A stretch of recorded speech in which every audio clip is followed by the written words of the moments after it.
Hello everyone, this is Neha. Welcome back to the channel. Hope you all are doing great. तो बच्चा देखो, macro के अंदर हम लोगों ने 11 चैप्टर्स हमारे कंप्लीट कर लिए। एक लास्ट चैप्टर रहता है बीओपी, जिसका वन शॉट आपका रेडी है, 1-2 दिन में आपके पास में आ जाएगा। इंडियन इको के अंदर भी हम लोगों ने हमारे 6 चैप्टर्स कंप्लीट कर लिए। लास्ट क्लास में हम लोगों ने करा था हमारा चैप्टर नंबर 6 एम्प्लॉयमेंट। 2 चैप्टर्स रहते हैं इंडियन इको के हमारे।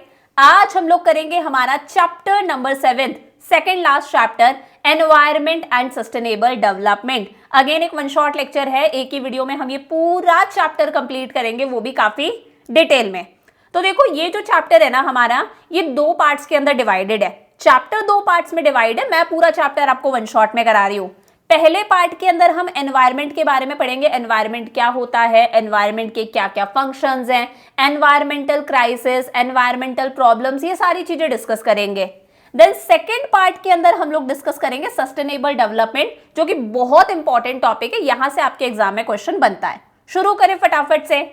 तो देखो, सबसे पहली बात आती है कॉन्सेप्ट ऑफ एनवायरमेंट, कि एनवायरमेंट होता क्या है। बचपन से हम लोग पढ़ते आ रहे हैं, हमारे सराउंडिंग में जितनी भी चीजें होती है, हमारे इर्द गिर्द जितनी भी चीजें हैं, वो सारी चीजें हमारे लिए क्या है, हमारा एनवायरमेंट है। ये माउंटेन्स है, रिवर्स है, ओशियंस है, सॉइल, वाटर, और तो और प्लांट्स हैं, एनिमल्स है, छोटे छोटे से माइक्रो ऑर्गेनिजम्स है। हर चीज किसके अंदर आती है, हमारे एनवायरमेंट के अंदर आती है।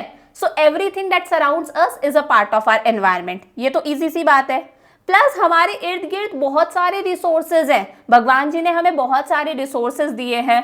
प्लांट्स है, एनिमल्स है, ये छोटे छोटे से माइक्रो ऑर्गेनिजम्स है। उसके अलावा कोल है, पेट्रोल है, गोल्ड है, मैग्नीज है, बहुत सारे रिसोर्सेज हैं, सॉइल है। ये सारी चीजें किसके अंदर आती हैं, हमारे एनवायरमेंट के अंदर आती हैं। So environment refers to the sum total of surroundings, हमारे सराउंडिंग में हमारे इर्द गिर्द जितनी भी चीजें हैं, and the totality of resources that affect our existence and the quality of our life. Plus हमारे इर्द गिर्द जितने भी रिसोर्सेज हैं, वो सारी चीजें किस में आती हैं, हमारे एनवायरमेंट में आती हैं। और ये सारी चीजें कहीं ना कहीं हमारी एग्जिस्टेंस को अफेक्ट करती हैं। अगर सनलाइट नहीं होती, अगर सॉइल नहीं होती, अगर पानी नहीं होता, तो क्या हम जिंदा रह सकते थे, हम एग्जिस्ट करते? हम एग्जिस्ट नहीं कर सकते थे। तो ये सारी चीजें हमारी एग्जिस्टेंस को अफेक्ट करती हैं, हमारी क्वालिटी ऑफ लाइफ को अफेक्ट करती है। ये सारी चीजें किस में आती हैं, एनवायरमेंट में आती है। ये तो ईजी सा हो गया। अब देखो, एनवायरमेंट प्रोटेक्शन एक्ट 1986 भी एनवायरमेंट की एक डेफिनेशन देता है। Environment includes water, air and land and the inter relationship which exist among. देखो, एनवायरमेंट का मतलब है पानी है, एयर है, लैंड है, ये सारी चीजें क्या है, एनवायरमेंट है। इन सब चीजों के बीच में आपस में भी एक रिलेशन है। अगर आपको लैंड पर कुछ ग्रो करना है, तो आपको एयर भी चाहिए, आपको वाटर की भी रिक्वायरमेंट होगी। तो इन सब के आपस के बीच के रिलेशन को क्या बोलते हैं, एनवायरमेंट बोलते हैं। And between water, air, land and human beings and other creatures, plants, micro organisms and property. Plus इन सब चीजों का, वाटर, एयर, लैंड का हमारे साथ में रिलेशन, हमारे जो दूसरे क्रिएचर्स हैं, यानी कि जो एनिमल्स हैं, अदर माइक्रो ऑर्गेनिजम्स हैं, उन सब के बीच में जो रिलेशन है, इस पूरे रिलेशनशिप को बोला जाता है एनवायरमेंट। चमका अच्छे से? तो ये तो हो गया भाई एनवायरमेंट होता क्या है। अब हम बात करते हैं कंपोनेंट्स ऑफ एनवायरमेंट। एनवायरमेंट के कौन कौन से कंपोनेंट्स हैं, यानी कि एलिमेंट्स ऑफ एनवायरमेंट। तो देखो, एनवायरमेंट में जितनी भी चीजें आती हैं, उन चीजों को हम 2 पार्ट्स में डिवाइड कर देते हैं। एक होते हैं बायोटेक कंपोनेंट्स, जिसे हम बायोटेक एलिमेंट्स भी बोलते हैं। दूसरा होता है अबायोटेक कंपोनेंट्स, जिसे हम अबायोटेक एलिमेंट्स बोलते हैं। तो देखो, बायोटेक कंपोनेंट्स का मतलब है एनवायरमेंट के अंदर जितनी भी लिविंग चीजें हैं, जो सांस लेती हैं, जो ग्रो करती है, जितनी भी लिविंग चीजें हैं, उन्हें बोला जाता है बायोटेक कंपोनेंट्स। फॉर एग्जांपल हम लोग, ह्यूमन बीइंग्स। इसी तरह से प्लांट्स हो गए, प्लांट्स भी लिविंग ऑर्गेनिजम्स है, सांस लेते हैं।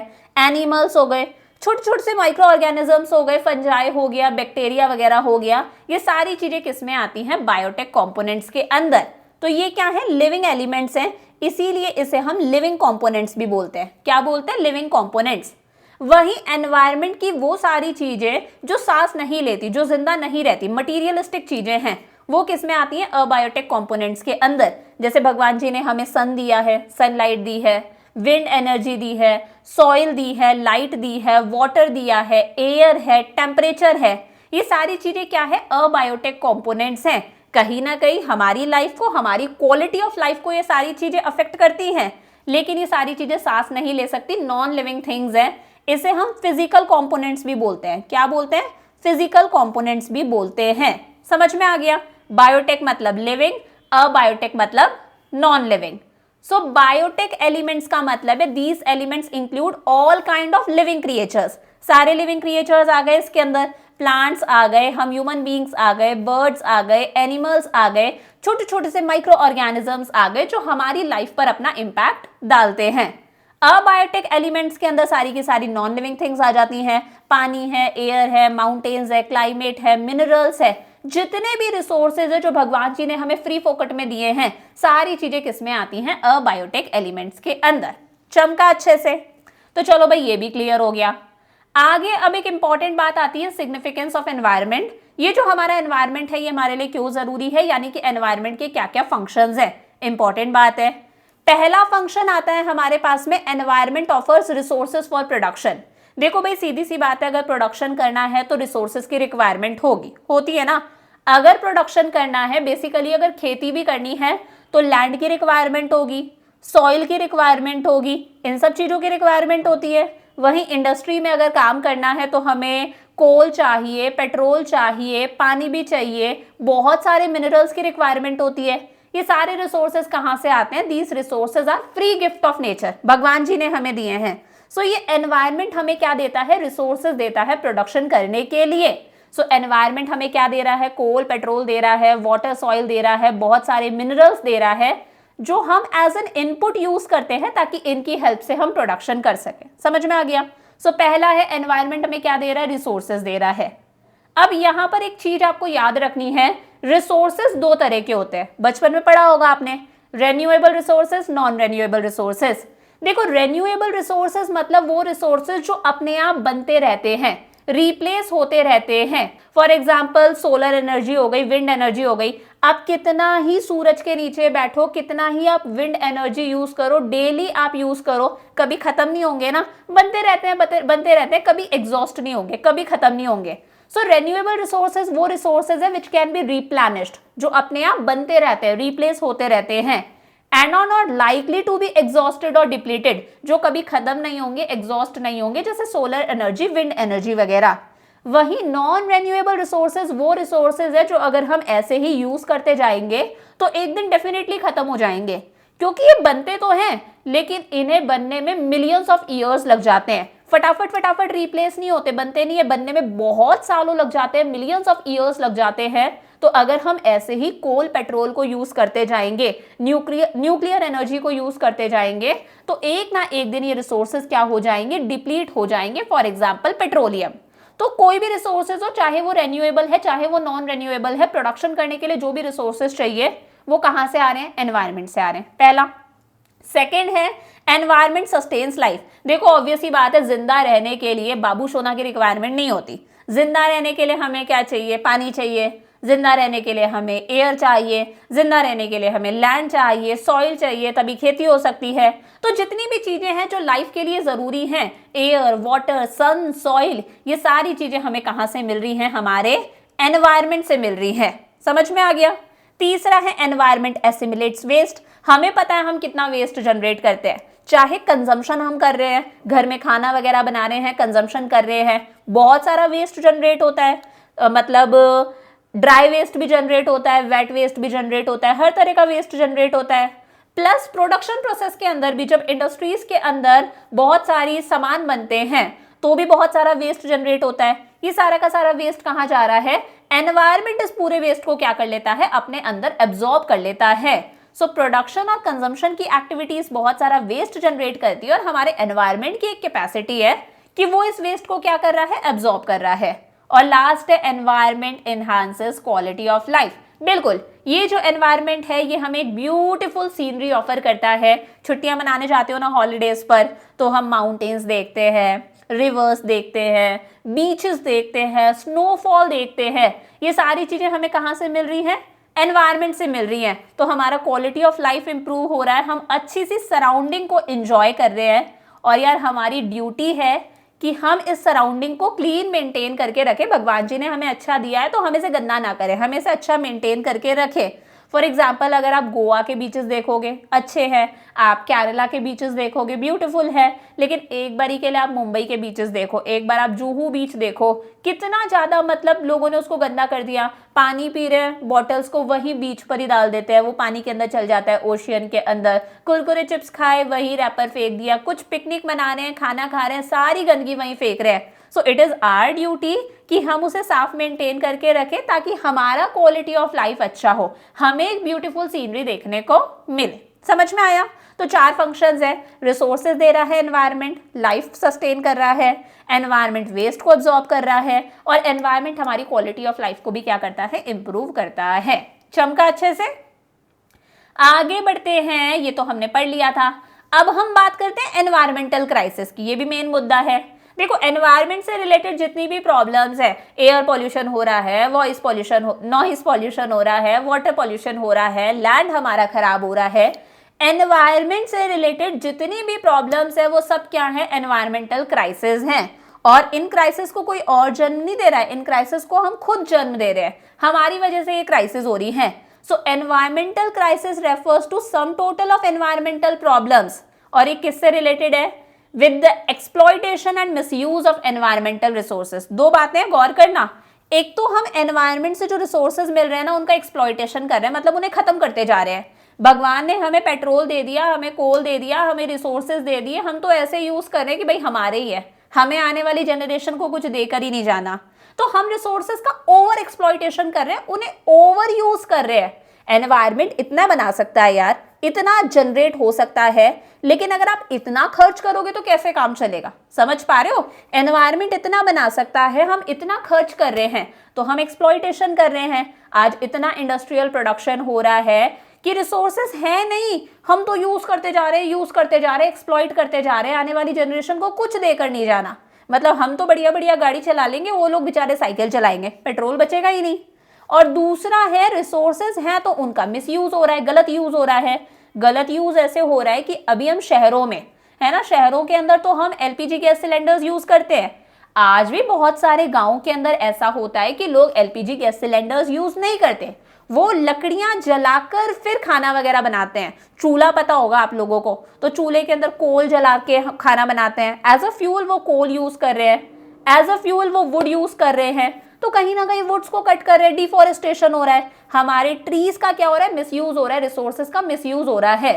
सो वो सारी प्रॉब्लम्स जो एनवायरनमेंट से रिलेटेड है, चाहे रिसोर्सेज को हम ओवर यूज कर रहे हैं, चाहे उनका मिसयूज गलत यूज हो रहा है, सब चीजें किसमें आती हैं, एनवायरमेंटल क्राइसिस के अंदर आती हैं। अब देखो, जब हम एनवायरमेंटल क्राइसिस की बात करते हैं तो 2 मेन बातें यहां पर आती हैं। पहला है carrying capacity of environment, very important, और दूसरा है absorptive capacity of environment, again very important. दोनों बातें क्या है? कैरिंग कैपेसिटी ऑफ एनवायरनमेंट का मतलब है हमारे एनवायरनमेंट की एक कैपेसिटी है कि वो रिसोर्सेज बना सकता है, यानी कि वो रिसोर्सेज जनरेट कर सकता है। ठीक है, एनवायरनमेंट इतने रिसोर्सेज जनरेट कर सकता है, तो यार हम भी उतने ही रिसोर्सेज यूज करें, हम भी उतने ही रिसोर्सेज का एक्सप्लॉयटेशन करें। तो ये कैरिंग कैपेसिटी के अंदर है कि जितना एनवायरनमेंट रीजनरेट कर सकता है, बना सकता है, हम उतना ही एक्सप्लॉयटेशन कर रहे हैं, उतना ही यूज कर रहे हैं। सारी चीजें एनवायरनमेंट की कैरिंग कैपेसिटी के अंदर अंदर हो रही हैं, कोई एनवायरमेंटल क्राइसिस नहीं होंगी।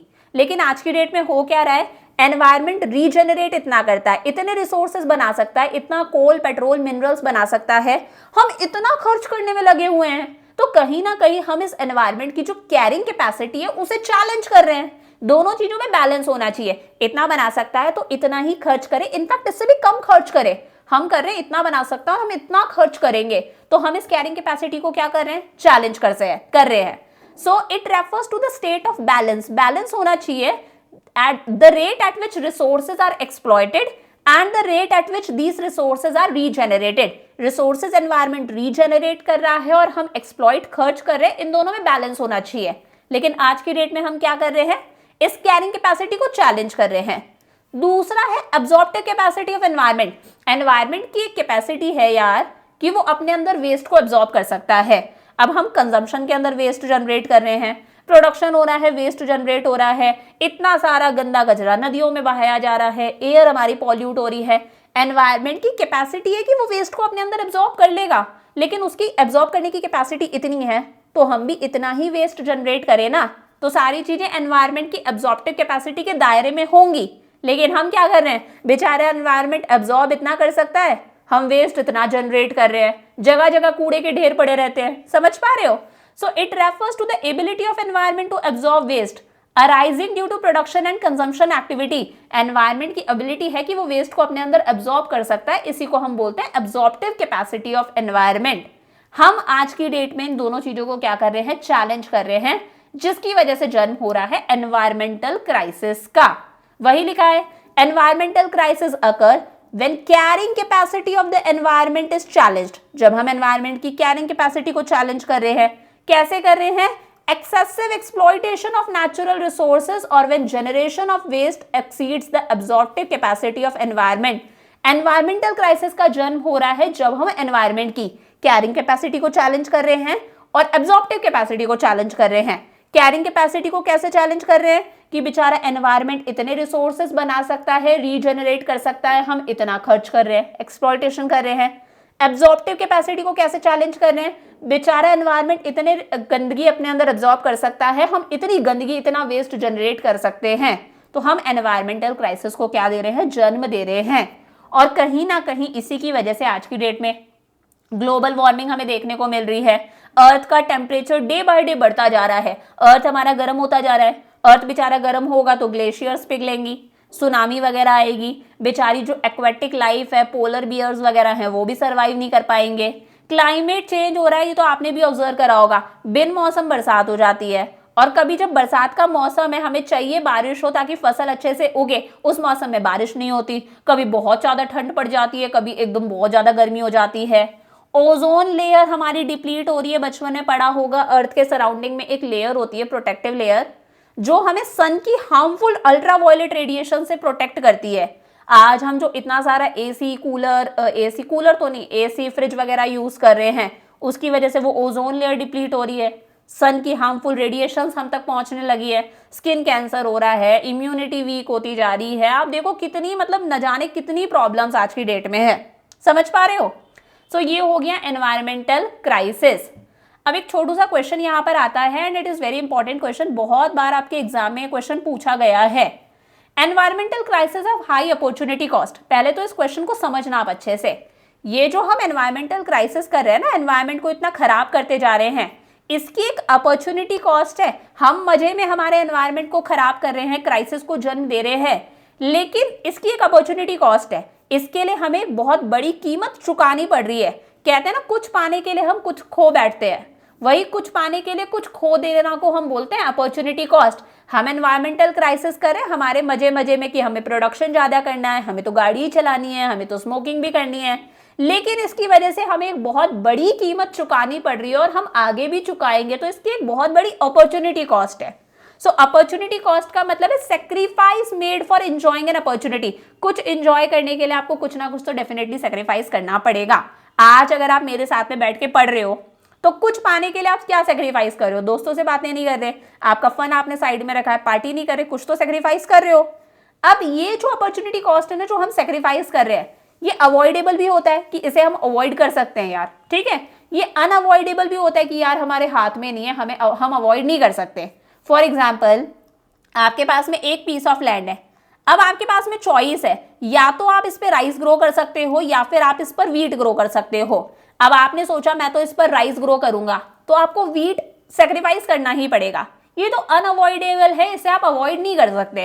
राइस ग्रो कर रहे हो तो वीट सेक्रीफाइस करना ही पड़ेगा। अगर आपको पढ़ना है तो आपको अपना फन सेक्रीफाइस करना ही पड़ेगा, इस चीज को आप अवॉइड नहीं कर सकते।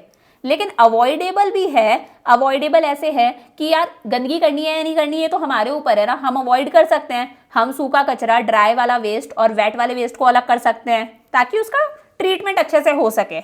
ये तो हमारी चॉइस है कि यार हम कुरकुरे खा के जो रैपर है वो रोड पर ना फेंके। ये तो हमारी चॉइस है कि हम जो कचरा है वो नदियों में ना बहाएं, हम बीचेस को गंदा ना करें। तो ये तो अवॉइडेबल है, इसे हम अवॉइड कर सकते हैं। तो देखो, एनवायरमेंटल क्राइसिस आज हम कर रहे हैं, उसकी एक अपॉर्चुनिटी कॉस्ट है, वो करने के लिए हमें बहुत कुछ सेक्रीफाइस करना पड़ रहा है। पहली बात, ये जो आज हम इतना सारा अनसस्टेनेबल डेवलपमेंट कर रहे हैं, यानी कि खुद का डेवलपमेंट कर रहे हैं, नदियों को गंदा करते जा रहे हैं, एयर को हम पल्यूट करते जा रहे हैं, सारा गंदा जो पानी कचरा है वो रिवर्स में बहाया जाता है, बहुत सारी रिवर्स आज सूखती जा रही है। दिस इज द रीजन आज पानी क्या बन चुका है, एक इकोनॉमिक गुड बन चुका है। पहले पानी पिलाना एक धर्म माना जाता था, आज पानी को बेचा जाता है, बिस्लरी की बोतल आती है। तो पानी एक इकोनॉमिक गुड क्यों बना? हर घर के अंदर आरओ है, हर घर के अंदर ड्रिंक प्राइम वगैरह लगा हुआ है। क्यों? पानी इकोनॉमिक गुड बन गया क्योंकि पानी पॉल्यूटेड है, हम लोगों ने अपनी एक्टिविटीज की वजह से पॉल्यूट करा है। तो हमारे डेवलपमेंट में हम लोगों ने इस चीज को सेक्रीफाइस कर दिया कि पानी खरीदने के लिए पैसे देने पड़ते हैं। सेकंड है, हम जो रिसोर्सेज को इतना एक्सेसिवली एक्सट्रैक्ट कर रहे हैं, यूज करते जा रहे हैं कि आज बहुत सारे रिसोर्सेज खत्म हो गए। कोल पेट्रोल आप देख लो कितना खत्म होते जा रहे हैं। तो अगेन हमारी सरकार को बहुत सारा पैसा खर्च करना पड़ता है रिसर्च और डेवलपमेंट पर, ताकि हम नए रिसोर्सेज को एक्सप्लोर कर सके कि यार ये भी रिसोर्स है। समझ पा रहे हो? तो we have to spend huge money on research and development ताकि हम न्यू रिसोर्सेज को एक्सप्लोर कर सके। फिर है भाई एनवायरमेंट हमारा डिग्रेड खराब होता जा रहा है, एयर पॉल्यूशन हो रहा है, वाटर पॉल्यूशन हो रहा है। दिल्ली वाला तो आपने सुना होगा, दिल्ली वाले रिलेट कर सकते हैं, बोल रहे हैं ना कि 50 सिगरेट्स के बराबर है, अगर आप बाहर निकले हुए हो तो 50 सिगरेट स्मोक कर रहे हो उसके बराबर है दिल्ली में रहना। तो मतलब कैसा एनवायरमेंट हो गया है, कितनी सारी एक हम हेल्दी लाइफस्टाइल को क्या कर रहे हैं, सेक्रीफाइस कर रहे हैं। अपॉर्चुनिटी कॉस्ट है, एयर वाटर बॉर्न डिजीजेस है, गंदा पानी पी लिया, डायरिया हो गया, पोलियो हो गया, कोलेरा हो गया, गंदी एयर ले रहे हैं, रेस्पिरेटरी प्रॉब्लम्स हो रही है, अस्थमा वगैरह हो रहा है। तो वही हमारा क्वालिटी ऑफ लाइफ हमने सेक्रीफाइस कर दिया। फिर है ये जो हमारी इतनी सारी ग्रीन हाउस गैसेज एनवायरमेंट में रिलीज हो रही हैं, कोल पेट्रोल बर्न करते हैं, कार्बन डाइऑक्साइड रिलीज होता है, मीथेन रिलीज होती है, तो उसकी वजह से हमारी ओजोन लेयर डिप्लीट होती जा रही है, तो सन की हार्मफुल रेडिएशन हम तक पहुंच रही है। सरकार को हर चीज पर पैसा खर्च करना पड़ता है ताकि कहीं ना कहीं ये सारी चीजें सही हो सके। तो वही है, एनवायरमेंटल क्राइसिस हम कर तो रहे हैं लेकिन ये कॉस्ट हमें चुकानी पड़ रही है। तो बेटर है ना यार, एक एक बंदा भी मैं देखती हूँ गाड़ी लेकर निकलता है, सिंगल बंदा है, बंदी है, 4 व्हीलर लेकर निकले बड़ी सारी, एक तो आप रोड को जाम कर दोगे, ऊपर से इतना सारा पॉल्यूशन होगा। तो बेटर है public means of transport use कर लो, नहीं यूज करा जा रहा 2 व्हीलर यूज कर लो। बट वही है ना, अपने शरीर को कष्ट नहीं देना, धूल नहीं झेलनी, कौन मतलब सनलाइट, कौन टैनिंग झेले, वो सारी चीजें भी है। ठीक है, फिर अब हम बात करते हैं causes of environmental crisis. Environmental crisis के क्या क्या कारण हैं? पहला तो हमारे देश के अंदर हर बीमारी की जड़ है पॉल्यूशन, पॉल्यूशन ही पॉपुलेशन। हर प्रॉब्लम का मतलब एक ही रूट कॉज है, दैट इज पॉपुलेशन। हमारी पॉपुलेशन बढ़ती जा रही है, इतना बढ़ती जा रही है कि लैंड के ऊपर एक प्रेशर आता जा रहा है। अब भाई पॉपुलेशन बढ़ती जाएगी तो फॉरेस्ट को क्लियर करना पड़ेगा, फॉरेस्ट में वहां पर ट्रीज को कट करना पड़ेगा, डिफॉरेस्टेशन होगा, वहां पर रेजिडेंशियल बिल्डिंग्स कंस्ट्रक्ट होंगी, अपार्टमेंट्स बनेंगे, इंडस्ट्रीज बनेंगी। तो यही तो है पॉल्यूशन, यही तो एनवायरमेंटल क्राइसिस है कि पॉपुलेशन बढ़ती जा रही है तो सबको खाने को भी चाहिए, खेती भी करनी है, सबको रहना भी है, सबको काम करने के लिए इंडस्ट्रीज भी चाहिए। तो वही है, डिफॉरेस्टेशन हो रहा है, फॉरेस्ट लैंड हमारा खत्म होता जा रहा है। डिफॉरेस्टेशन होता है तो आप सबको पता है, जो ट्रीज होते हैं वो कार्बन डाइऑक्साइड को क्या करते हैं, एब्जॉर्ब करते हैं। ट्रीज अगर खत्म हो जाएंगे तो CO2 बढ़ती जाएगी, CO2 बढ़ती जाएगी, अर्थ का टेम्परेचर बढ़ता जाएगा, ग्लोबल वार्मिंग हो रही है। सेकेंड है पॉवर्टी, हमारे देश के अंदर गरीबी बहुत ज्यादा है। गरीबी इतनी ज्यादा है कि बहुत सारे लोग क्या करते हैं, ट्रीज को कट करते हैं और उन वुड्स को यूज करते हैं घर में चूल्हा जलाने के लिए, मतलब एज अ फ्यूल। हम तो LPG गैस सिलेंडर्स यूज करते हैं, कुछ लोगों की गरीबी इतनी है कि वो LPG गैस सिलेंडर्स अफोर्ड नहीं कर सकते, तो उनको वुड्स को यूज करना पड़ता है, ट्रीज कट करके वो अपने घर में खाना बनाते हैं, कोल को बर्न करके वो अपने घर में खाना बना रहे हैं। तो कितना ज्यादा एयर पॉल्यूशन होगा, पेड़ काट रहे हो आप, डिफॉरेस्टेशन हो रहा है। बहुत सारे लोग ऐसे भी हैं जो ट्रीज को कट करके उन वुड्स को सेल करते हैं। तो वही पॉवर्टी की वजह से लोग ट्रीज को कट कर रहे हैं ताकि वो वुड्स को सेल करके अपना लाइवलीहुड अर्न कर सके। थर्ड है इंक्रीजिंग अर्बनाइजेशन, आजकल अर्बनाइजेशन बढ़ता जा रहा है, लोग रूरल एरिया से आके अर्बन एरियाज में आते हैं, शहरों में। फिर शहरों में आके वो रहेंगे कहाँ, अगेन वही है, लैंड पर प्रेशर बढ़ेगा, फॉरेस्ट हटाने पड़ेंगे, कहीं ना कहीं फॉरेस्ट हटा रहे हैं तो हमारे एनिमल्स भी खत्म होते जा रहे हैं। बहुत सारे एनिमल्स ऐसे हैं जो एंडेंजर्ड है, खत्म होने की कगार पर है, क्योंकि बेचारों को रहने के लिए जगह ही नहीं मिल रही। फिर वो किसी ना किसी के घर में घुस जाते हैं, फिर हम बोलते हैं भाई लेपर्ड आ गया इस एरिया के अंदर, एक्चुअली वो वहां नहीं आया, हम लोगों ने उसकी जगह पर कब्जा कर लिया है। समझ पा रहे हो? तो अर्बनाइजेशन हो रहा है तो वही है, लैंड के ऊपर रेजिडेंशियल बिल्डिंग्स और इंडस्ट्रीज सेटअप करी जा रही है, ये भी एक गड़बड़ वाला मामला है। फिर है increasing use of insecticides, pesticides and chemical fertilizers. हम जो ज्यादा प्रोडक्शन करने के चक्कर में, ज्यादा प्रोडक्शन क्यों करना है? क्योंकि डिमांड ज्यादा आ रही है, हमारी पॉपुलेशन ज्यादा है, हम इंसेक्टिसाइड्स, पेस्टिसाइड्स, केमिकल फर्टिलाइजर्स का यूज कर रहे हैं, जो एक टाइम पर तो अच्छा प्रोडक्शन करेंगे, लेकिन धीरे धीरे लैंड की फर्टिलिटी खराब होती जाती है, फिर वो लैंड सूटेबल नहीं रहेगा कि हम उस पर फर्दर प्रोडक्शन कर सकें। प्लस वो जो केमिकल से भरा हुआ पानी है लैंड वाला, वो रिवर्स में जाता है, वाटर पॉल्यूशन हो जाता है। फिफ्थ है रैपिड इंडस्ट्रियलाइजेशन हो रहा है, इंडस्ट्रीज खुलती है तो air pollution, water pollution, noise pollution, ये तो गिफ्ट के अंदर आते हैं। सो इंडस्ट्रियल स्मोक की वजह से पता है हमें बहुत सारी रेस्पिरेटरी प्रॉब्लम्स होती है, आजकल तो हार्ट प्रॉब्लम्स इतनी ज्यादा इंक्रीज हो गई है। मल्टीप्लिसिटी ऑफ ट्रांसपोर्ट व्हीकल्स, हर किसी के पास में अपनी गाड़ी है, बहुत नॉर्मल बात है, हर किसी के पास में अपनी गाड़ी है, तो मोटर व्हीकल्स है, उसकी वजह से आपको पता है एयर पॉल्यूशन भी होगा, नॉइज पॉल्यूशन भी होगा, तो अच्छा खासा ये भी एक एनवायरमेंटल क्राइसिस को हम जन्म दे रहे हैं। और लास्ट है disregard for the civic norms, हम खुद कितना सिविक नॉर्म्स फॉलो कर लेते हैं। नॉइज पॉल्यूशन के चक्कर से बोला जाता है ना भाई 10 बजे से ऊपर लाउड स्पीकर्स नहीं चलाना, हम मान जाते हैं क्या? हम तो चलाते हैं। हम कितना सिविक नॉर्म्स फॉलो कर रहे हैं? मैंने बताया आपको, जूहू बीच का एग्जाम्पल दिया, मरीन ड्राइव बीच का एग्जाम्पल दिया, लोग ऐसे ही तो गंदगी वहां पर फेंक रहे हैं, तो लोग ही अगर उस चीज का पालन नहीं करेंगे तो क्या होगा? तो वही है, लोग रोड पर कचरा डाल रहे हैं, बीचेस पर कचरा डाल रहे हैं, नदियों में कचरा डाल देते हैं, लेक है बेचारी सुंदर सी, उसको गंदा कर देते हैं।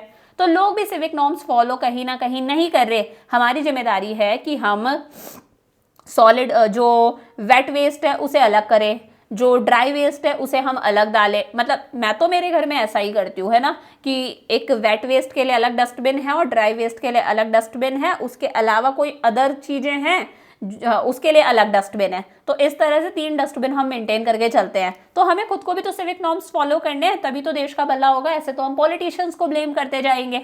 समझ में आ गई बात? ये हो गए हमारे कॉजेज ऑफ एनवायरमेंटल क्राइसिस। फिर आता है डिमांड सप्लाई का एक रिवर्सल होता जा रहा है, जिसकी वजह से एनवायरमेंटल डिग्रेडेशन हो रहा है। अगेन एक अच्छा क्वेश्चन है, how supply demand reversal of resources causes environmental degradation.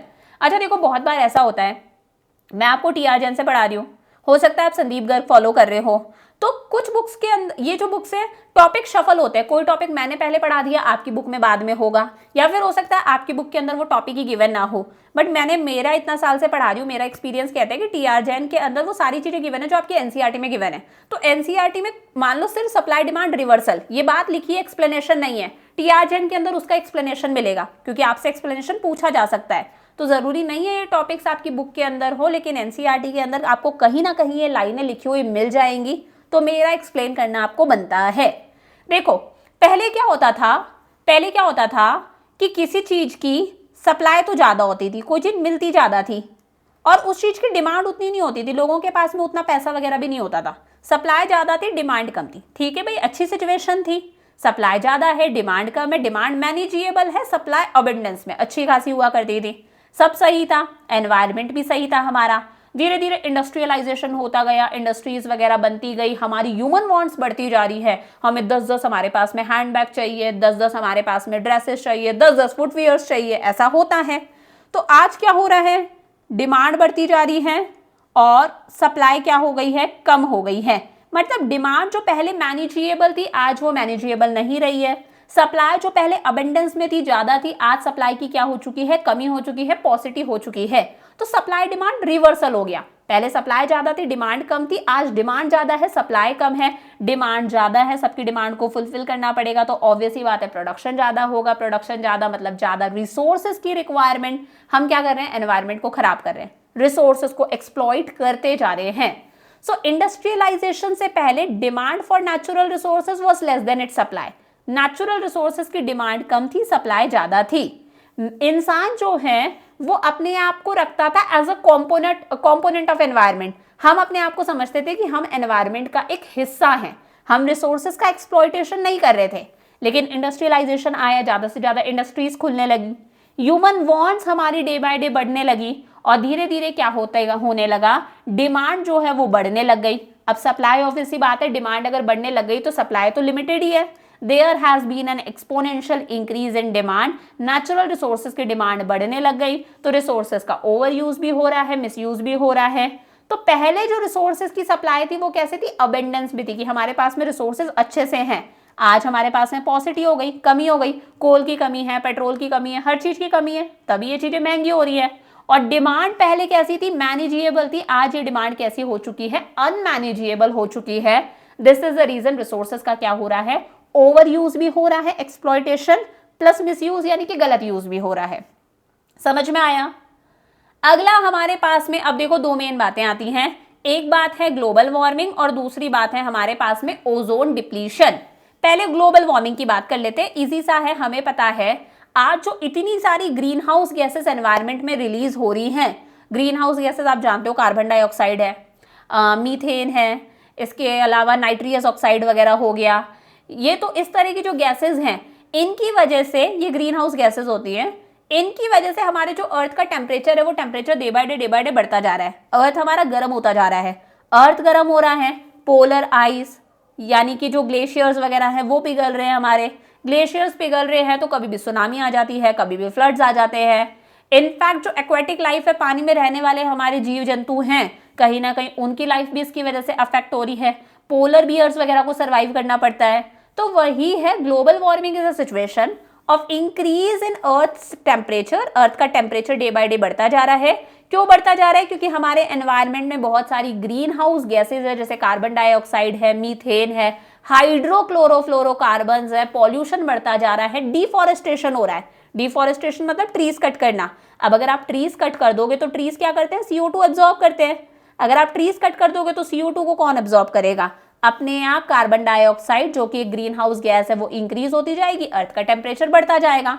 तो ये सिर्फ एक इंडिया के लेवल का मुद्दा नहीं है, ये पूरे वर्ल्ड के लेवल का मुद्दा है, इसीलिए इसका नाम है ग्लोबल वार्मिंग। इंडियन वार्मिंग नाम नहीं है इसका, नाम है ग्लोबल वार्मिंग। तो मेन कारण क्या क्या है, ये ग्रीन हाउस गैसेस आ कहां से रही है। पहले मैंने बताया डिफॉरेस्टेशन हो रहा है, ट्रीज कट कर रहे हैं, ट्रीज कार्बन डाइऑक्साइड को एब्जॉर्ब करते हैं, ट्रीज कट कर देंगे तो ऑब्वियस ही बात है CO2 बढ़ने लग जाएगा। फिर हम जो कोल पेट्रोल हर जगह बर्न करते हैं, अगर इंडस्ट्रीज में काम करना है तो काम करने के लिए किसी ना किसी रिसोर्सेज की रिक्वायरमेंट होगी, कोल चाहिए होता है, पेट्रोल वगैरह चाहिए होता है, इलेक्ट्रिसिटी जनरेट करनी है, कोल की रिक्वायरमेंट होती है। तो जब कोल और पेट्रोल को बर्न करा जाता है तो CO2 रिलीज होती है, मीथेन रिलीज होती है, नाइट्रियस ऑक्साइड रिलीज होती है, सब ग्रीन हाउस गैसेज हैं। और तो और कैटल प्रोडक्शन, ये जो काउस बफेलोज वगैरह हैं, ये भी इतना सारा ट्रीज को कट करते जा रहे हैं, डिफॉरेस्टेशन हो रहा है। प्लस ये जो कैटल होते हैं, इनका ये जो एनिमल वेस्ट है, इनका जो वेस्ट होता है, इनकी बॉडी से जो वेस्ट निकलता है, उसकी वजह से बहुत ज्यादा उसके अंदर से मीथेन रिलीज होती है। अगेन मीथेन क्या है, ग्रीन हाउस गैस है। तो वही है, एनवायरमेंट हमारा क्या हो रहा है, अर्थ क्या हो रहा है, गर्म होता जा रहा है। अब इसका इफेक्ट क्या होगा, इसका इम्पैक्ट क्या देखने को मिल रहा है, मैंने बताया टेम्परेचर बढ़ता जा रहा है तो पोलर आइस हमारी मेल्ट होती जा रही है। आइस अगर मेल्ट होगी तो सी का लेवल बढ़ता जाएगा, सी का लेवल बढ़ेगा, कभी भी सुनामी आ सकती है, कभी भी फ्लड्स आ सकते हैं। तो पूरा का पूरा हमारा जो इकोलॉजिकल बैलेंस है वो क्या हो रहा है, सफर कर रहा है, पूरा इकोलॉजिकल बैलेंस डिस्टर्ब हो रहा है। कभी भी सुनामी आ सकती है, फ्लड्स आ सकते हैं, तो कोई भी नेचुरल कैलामिटी हो सकती है। अब देखो अमीर देश तो निकल जाते हैं, जैसे जापान के अंदर बहुत ज्यादा अर्थक्वेक्स आते हैं, तो वो तो अमीर देश है, वो तो भुगत लेता है, उस पर कोई फर्क नहीं पड़ता। अर्थक्वेक आ भी रहा है तो आज वो इतना एडवांस्ड है कि उसने घरों को इस तरह से बना रखा है कि अर्थक्वेक आ रहा है तो भी घर हिलेंगे नहीं, घरों पर कोई इंपैक्ट नहीं पड़ेगा। वहां पे जितने भी ऑफिसेज है, सबकी डेस्क पर हेलमेट रखे हुए होते हैं, जैसे ही अर्थक्वेक आया आप हेलमेट लो, डेस्क के नीचे चले जाओ, बिल्डिंग पर कोई इफेक्ट नहीं पड़ेगा, है ना। अच्छा खासा अर्थक्वेक आ जाता है तो भी बिल्डिंग्स पर कोई इफेक्ट नहीं पड़ता। तो अमीर देशों के पास में तो टेक्नोलॉजी है, वो तो बियर कर लेते हैं, लेकिन बेचारे पुअर कंट्रीज वो हैं जिन्हें सबसे ज्यादा इनकी वजह से सफर करना पड़ता है। और इसी इशू को, ये जो ग्लोबल वार्मिंग का इशू है, इसी को एड्रेस करते हुए एक एग्रीमेंट साइन करा गया जिसका नाम है क्योटो प्रोटोकॉल। अब ये याद रखना है, एग्जाम में क्वेश्चन आएगा क्योटो प्रोटोकॉल किससे रिलेटेड है, बच्चा कंफ्यूज हो जाएगा, वो ग्लोबल वार्मिंग और ओजोन डिप्लीशन में कंफ्यूज हो जाता है। याद रखना ग्लोबल वार्मिंग से रिलेटेड है क्योटो प्रोटोकॉल, जो साइन करा गया था 1997 के अंदर, है ना। कहां की बात है, क्योटो की बात है। क्योटो कहां पर है, जापान के अंदर है। एक यूनाइटेड नेशंस कॉन्फ्रेंस हुई थी क्लाइमेट को लेकर, उसके अंदर क्योटो प्रोटोकॉल साइन करा गया, जो इस इशू को एड्रेस करता है, ग्लोबल वार्मिंग को कम करने पर फोकस करा जा रहा है। समझ में आ गई बात। दूसरा मुद्दा आता है ओजोन डिप्लीशन। हमें पता है हमारी जो अर्थ है, इसके सराउंडिंग में एक प्रोटेक्टिव लेयर है, जिस लेयर का नाम है ओजोन लेयर, पता है ना। अर्थ के सराउंडिंग में एक लेयर है जिसका नाम है ओजोन लेयर। अब जो आज हम इतना सारा कूलिंग सब्सटेंसेस यूज करते हैं, जैसे एसी यूज करते हैं, हम फ्रिज वगैरह यूज करते हैं, तो इसके अंदर से बहुत सारे कंपाउंड्स रिलीज होते हैं जिसका नाम है क्लोरोफ्लोरोकार्बन्स। ये जो हम एसी यूज करते हैं, ये जो हम फ्रिज यूज करते हैं, रेफ्रिजरेटर्स वगैरह, इसके अंदर से एक कंपाउंड रिलीज होता है जिसका नाम है क्लोरोफ्लोरोकार्बन्स। इसकी वजह से ये जो ओजोन लेयर है उसके अंदर होल होता जा रहा है, वो लेयर क्या हो रही है, डिप्लीट हो रही है।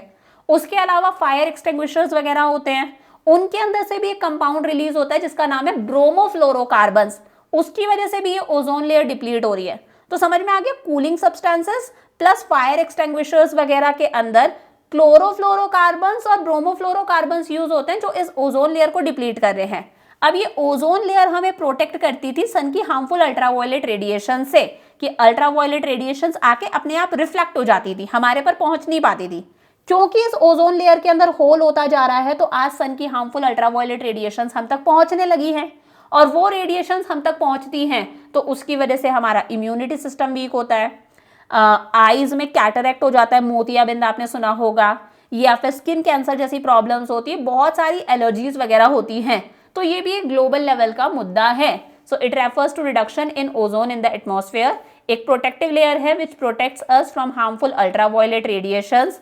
ये जो हम इतना सारा क्लोरीन और ब्रोमाइन कंपाउंड्स यूज कर रहे हैं, क्लोरीन कंपाउंड्स जैसे क्लोरोफ्लोरोकार्बन्स जो एसी में, ठंडी चीजों में, फ्रिज वगैरह में काम में आता है, ब्रोमीन कंपाउंड्स जैसे ब्रोमोफ्लोरोकार्बन्स जो फायर एक्सटिंग्विशर्स में काम में आता है, ये सारी चीजें इस ओजोन लेयर को क्या कर रही हैं, डिप्लीट कर रही हैं। अब इसका इम्पैक्ट क्या होगा, सीरियस इम्पैक्ट है। एक तो स्किन डिजीजेस होती हैं, स्किन कैंसर देखने को मिलता है, सनबर्न हो जाते हैं, गोवा वगैरह जाओ आप और थोड़े से शॉर्ट ड्रेसेस पहनो, आपको देखने को मिलेगा। कैंसर जैसी प्रॉब्लम, कैटरैक्ट, मोतियाबिंद, या फिर हमारी स्किन लूज पड़ती है, क्विक एजिंग, रिंकल्स दिखाई देते हैं, इम्यूनिटी सिस्टम वीक हो रहा है। इनफैक्ट एनिमल्स क्योंकि वो कपड़ा नहीं पहनते तो उनको और ज्यादा सफर करना पड़ता है आइस के अंदर और स्किन के ऊपर।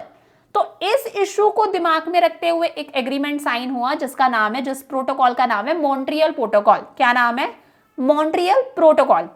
ये जो मॉन्ट्रियल प्रोटोकॉल है ये कुछ सीएफसी कंपाउंड्स को क्या करता है, ये क्लोरोफ्लोरोकार्बन कंपाउंड्स को बैन करता है, और कुछ अदर भी केमिकल कंपाउंड्स हैं जो इस ओजोन लेयर को डिप्लीट करते हैं, जैसे कार्बन टेट्राक्लोराइड हो गया, या फिर ट्राइक्लोरोईथेन हो गया, कुछ ब्रोमाइन कंपाउंड्स भी है जैसे हैलेंस वगैरह। इनको इसने क्या करा है, बैन करा है कि इन चीजों को यूज नहीं करना, क्योंकि इन चीजों को यूज करने की वजह से ओजोन लेयर क्या हो रही है, डिप्लीट हो रही है। तो याद रखना, ग्लोबल वार्मिंग से रिलेटेड क्योटो प्रोटोकॉल है और ओजोन डिप्लीशन से रिलेटेड हमारा मॉन्ट्रियल प्रोटोकॉल है। चमका अच्छे से। आगे देखो, अब हम बात करते हैं state of environment in India. अभी तक हम लोगों ने पूरे वर्ल्ड की बात कर ली, अब हम हमारे एनवायरनमेंट की बात कर रहे हैं कि इंडिया का एनवायरनमेंट कैसा है।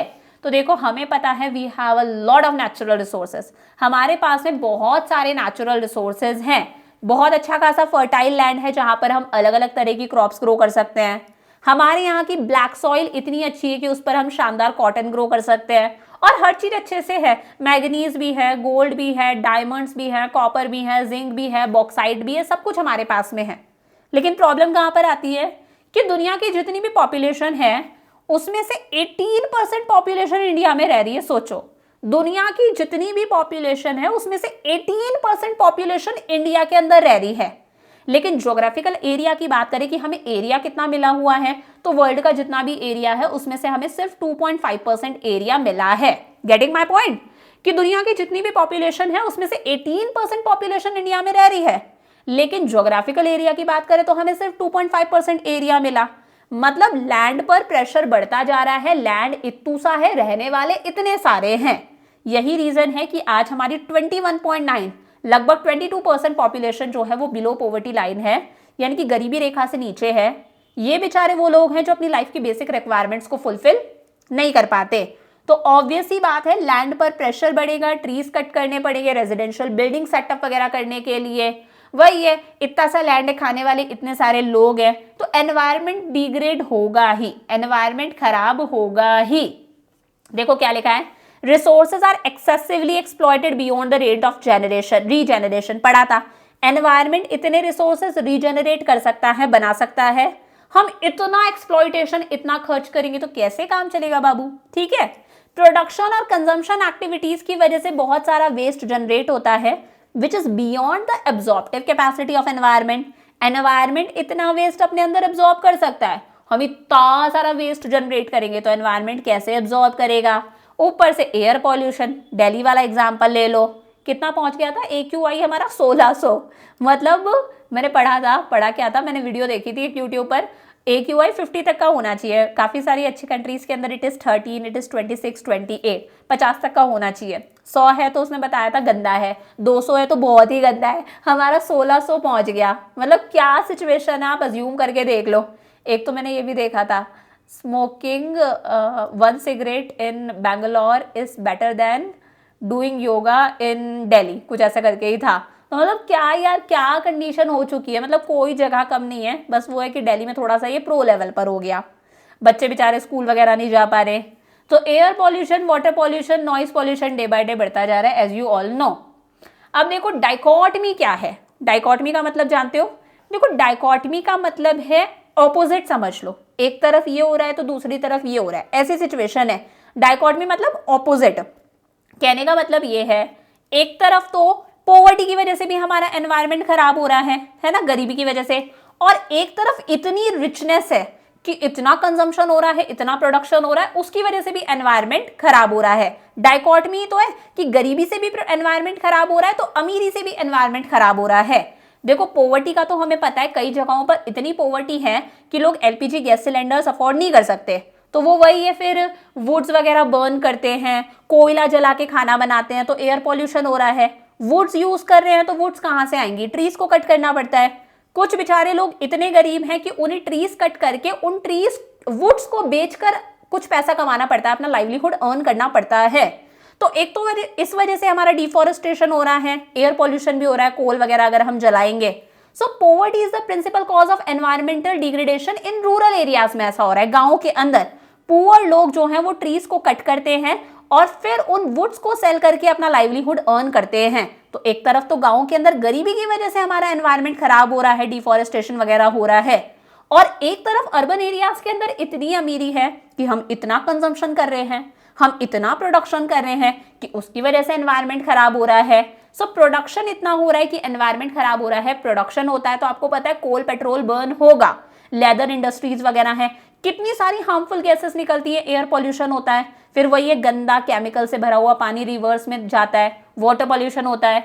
सो इंडस्ट्रियल स्मोक की वजह से एयर पॉल्यूशन हो रहा है, इतना सारा वाटर पॉल्यूशन हो रहा है। वहीं अमीरी इतनी है कि जो व्हीकल्स वगैरह चला रहे हैं उसकी वजह से एयर पॉल्यूशन, नॉइज पॉल्यूशन हो रहा है, ग्लोबल वार्मिंग हो रही है। तो डाइकोटमी तो है कि गाँव में गरीबी से पॉल्यूशन हो रहा है, एनवायरमेंट खराब हो रहा है, तो अर्बन एरियाज के अंदर अमीरी, प्रोडक्शन और कंजम्पशन ज्यादा है, उसकी वजह से एनवायरनमेंट खराब हो रहा है। समझ में आ गई बात? यही लिखा है आगे कि अर्बन एरियाज के अंदर रिसोर्सेज का ओवर यूज हो रहा है, नेचुरल रिसोर्सेज को हम ओवर यूज कर रहे हैं क्योंकि प्रोडक्शन और कंजम्पशन ज्यादा करना है। वहीं रूरल एरियाज के अंदर रिसोर्सेज का मिसयूज हो रहा है, लोग वुड्स कट करके उससे बेचकर पैसा कमा रहे हैं, तो कहीं ना कहीं हम हमारी वुड्स, हमारी रिसोर्सेज का क्या कर रहे हैं, मिसयूज कर रहे हैं, गलत यूज कर रहे हैं। समझ में आ गया? अब देखो हम बात करते हैं principal concerns of environmental degradation. Environmental degradation, जो एनवायरमेंट हमारा खराब हो रहा है उसमें 5 मेन बातें हैं। पहला है डिग्रेडेशन ऑफ लैंड, हमारा लैंड डे बाय डे खराब होता जा रहा है। सेकेंड है एयर पॉल्यूशन हो रहा है, ठीक है, एयर खराब होती जा रही है। थर्ड है वाटर पॉल्यूशन, और फ्रेश वाटर का कोई मैनेजमेंट नहीं है। पानी तो बहुत है यार, पानी तो बहुत है, लेकिन पीने लायक पानी नहीं है, मेन मुद्दा यह है। चौथा है लॉस ऑफ बायोडाइवर्सिटी, बहुत सारे हमारे आज एनिमल्स वगैरह ऐसे हैं जो एंडेंजर्ड है, खत्म होने की कगार पर है कि कभी भी खत्म हो जाएंगे। मतलब किसी जमाने में तो डायनासोर भी हुआ करते थे ना, खत्म हो गए ना वो भी। किसी जमाने में तो वो बड़े बड़े स्नेक्स भी हुआ करते थे, खत्म हो गए ना, क्योंकि उन्हें ऐसा एनवायरनमेंट नहीं मिला कि वो उस एनवायरनमेंट में रह सकें। और वैसे ही आज की डेट में हो रहा है, जैसे एशियाटिक लायंस है, ये सब धीरे धीरे एंडेंजर्ड है, मतलब खत्म होने की कगार पर है, क्योंकि इन्हें एनवायरनमेंट नहीं मिल पा रहा कि ये बेचारे सरवाइव कर पाए। जंगल तो हम खुद खत्म कर दे रहे हैं। और लास्ट है सॉलिड वेस्ट मैनेजमेंट, वेस्ट का प्रॉपर मैनेजमेंट नहीं हो रहा। वही है, वेस्ट का प्रॉपर डिस्पोजल ट्रीटमेंट ही नहीं हो पाता, वो ऐसे ही रखा रहता है, ढेर बनते रहते हैं। तो 5 बातें हमें पढ़नी है। पहला है डिग्रेडेशन ऑफ लैंड, लैंड हमारा धीरे धीरे खराब होता जा रहा है, मतलब बंजर होता जा रहा है। ये बंजर लैंड होता है ना, बंजर लैंड मतलब वो फर्टाइल नहीं रह पा रहा है, वो उपजाऊ नहीं रह पा रहा है, ऐसे लैंड पर हम आने वाले टाइम पर क्रॉप्स ग्रो नहीं कर पाएंगे, उसकी फर्टिलिटी खत्म होती जा रही है। तो जब लैंड की प्रोडक्टिविटी, उसकी फर्टिलिटी खत्म होती जाती है, फिर वो लैंड इनअप्रोप्रिएट हो जाता है कि हम उस पर फर्दर फार्मिंग नहीं कर सकते। This is land degradation. क्यों हो रहा है? Excessive grazing. वही है कि खेतों के अंदर गाय भैंस चल जाते हैं, ग्रेजिंग, चारा चरते रहते हैं, तो वो खत्म कर रहे हैं सारी ग्रास वगैरह को, लैंड खराब हो रहा है। सॉइल इरोजन होता है। देखो ट्रीज जब होते हैं तो ट्रीज की जो रूट्स होती है उनका काम होता है सॉइल को बांध के रखना, पकड़े रखना। आप अगर ट्रीज को कट कर दोगे ना, आपने माना कि ट्री को ऊपर से कट करा है, रूट्स होंगी, लेकिन अगर पेड़ ही कट हो गया तो फिर रूट्स में भी वो जान नहीं रहती, फिर वो रूट्स जो हैं वो सॉइल को बांधे नहीं रख सकती, फिर सॉइल बंधी हुई नहीं रहेगी, तो सॉइल जो टॉप मोस्ट लेयर है ना सॉइल की, वो धीरे धीरे विंड की वजह से, पानी की वजह से उड़ती जाती है। टॉप मोस्ट लेयर अच्छी खासी फर्टाइल होती है, अगर वो उड़ जाएगी, वो सॉइल इरोजन है। शिफ्टिंग कल्टीवेशन होता है। बहुत सारे लोग ऐसा करते हैं कि एक लैंड पर फार्मिंग करी बहुत सालों तक, 5-10 साल तक, फिर लगा यार ये लैंड जो है इसकी फर्टिलिटी खत्म हो गई है, इसे जलाया और दूसरे लैंड पर शिफ्ट कर गए। तो इस तरह से वो धीरे धीरे सारे लैंड खराब करते जा रहे हैं। आग वगैरह लग जाती है, या फिर हम सॉइल को कंजर्वेशन, सॉइल को प्रोटेक्ट करने के लिए कुछ स्टेप्स ही नहीं ले रहे, सॉइल को, फर्टिलिटी को बरकरार रखने के लिए हम कुछ स्टेप्स नहीं ले रहे। एनक्रोचमेंट ऑफ फॉरेस्ट लैंड, हम धीरे धीरे फॉरेस्ट लैंड्स को क्या कर रहे हैं, खुद कब्जा कर रहे हैं, वहां से हम ट्रीज कट कर देते हैं, तो वही है हमारे जानवर वगैरह कहाँ जाएंगे, तो ट्रीज हम कट कर रहे हैं, वहां पर रेजिडेंशियल बिल्डिंग्स वगैरह सेटअप कर रहे हैं। केमिकल फर्टिलाइजर्स यूज करते हैं। एक टाइम पर तो सॉइल की फर्टिलिटी अच्छी होती है, आपको डबल प्रोडक्शन मिलेगा, लेकिन जैसे जैसे हम फर्टिलाइजर्स यूज करते जाते हैं, सॉइल की फर्टिलिटी इतनी खराब हो जाती है कि बाद में वो लैंड सूटेबल ही नहीं होता, वो बंजर हो जाता है, उस पर आप फार्मिंग कर ही नहीं सकते। फिर है इरिगेशन प्रॉपर नहीं है, हम ग्राउंड वाटर को खत्म करते जा रहे हैं, तो पूरा का पूरा ग्राउंड वाटर टेबल हमारा खराब होता जा रहा है। क्रॉप रोटेशन प्रॉपर नहीं है कि कभी भी कोई भी क्रॉप आपने उगा दी, तो वही धीरे धीरे लैंड हमारा क्या होता जा रहा है, खराब होता जा रहा है। सेकेंड आता है एयर पॉल्यूशन। जब एयर के अंदर कुछ हार्मफुल सब्सटेंसेस एंटर कर जाते हैं, फिर वो एयर हमारे लिए भी सूटेबल नहीं है सांस लेने के लिए, जैसा अभी दिल्ली में हो रहा है, वो प्लांट्स के लिए भी अच्छी नहीं है, वो एनिमल्स के लिए भी अच्छी नहीं है, that is air pollution. So the presence of harmful substances in the air that makes it unfit for human, plants and animals is called ozone air pollution. अब ये हार्मफुल चीजें हैं क्या क्या, जैसे कुछ गैसेज है, ओजोन है, carbon monoxide, carbon dioxide, chlorofluorocarbons, methane, sulphur dioxide, वही ग्रीन हाउस गैसेज हो गई। और एयर पॉल्यूशन ज़्यादा होता है तो अस्थमा वगैरह होता है, रेस्पिरेटरी प्रॉब्लम्स, आजकल तो हार्ट अटैक्स आ जाते हैं कितनी भी मतलब कम उम्र के अंदर ही, हाइपरटेंशन बढ़ती जाती है, स्किन प्रॉब्लम्स हो जाती हैं, आईज में इचिंग, बहुत सारे प्रॉब्लम्स है। क्या क्या रीजंस है? मेन तो है वेहिकुलर एमिशन। हम सब लोगों के पास में अलग अलग गाड़ी है, एक जना निकलेगा, मैंने बताया अपनी पर्सनल गाड़ी लेकर निकलेगा, तो वो बहुत बड़ा कारण है एयर पॉल्यूशन का। मैंने देखा था दिल्ली के अंदर 35% जो पॉल्यूशन है उसका मेन रीजन है this vehicular emission. So main cause of air pollution in India is vehicular emission. Motor vehicles, आप देखो 1951 के अंदर मोटर व्हीकल्स थे 3 लाख 1951 में, जो आज की डेट में हो चुके हैं 30 करोड़, मतलब अब तो कई ज्यादा हो गए होंगे। ठीक है, इंडस्ट्रियलाइजेशन बढ़ता जा रहा है, आपको पता है इंडस्ट्रीज से जो स्मोक निकलता है, स्पेशली कोल इंडस्ट्रीज से या फिर प्लास्टिक और लेदर की इंडस्ट्रीज से जो हार्मफुल गैसेज एनवायरनमेंट में रिलीज होती हैं, उससे एयर पॉल्यूशन हो रहा है। तो इसके लिए हमारी सरकार ने एक बोर्ड सेटअप करा, जिस बोर्ड का नाम है central pollution control board, CPCB. क्या नाम है? Central pollution control board. अभी मैं डिटेल में भी पीछे बताऊंगी। ये बोर्ड बताता है कि 17 इंडस्ट्रीज ऐसी हैं हमारे देश के अंदर जो बहुत ज्यादा एयर पॉल्यूशन के अंदर कंट्रीब्यूट कर रही हैं। तो फुल फॉर्म याद रखना, सेंट्रल पॉल्यूशन कंट्रोल बोर्ड।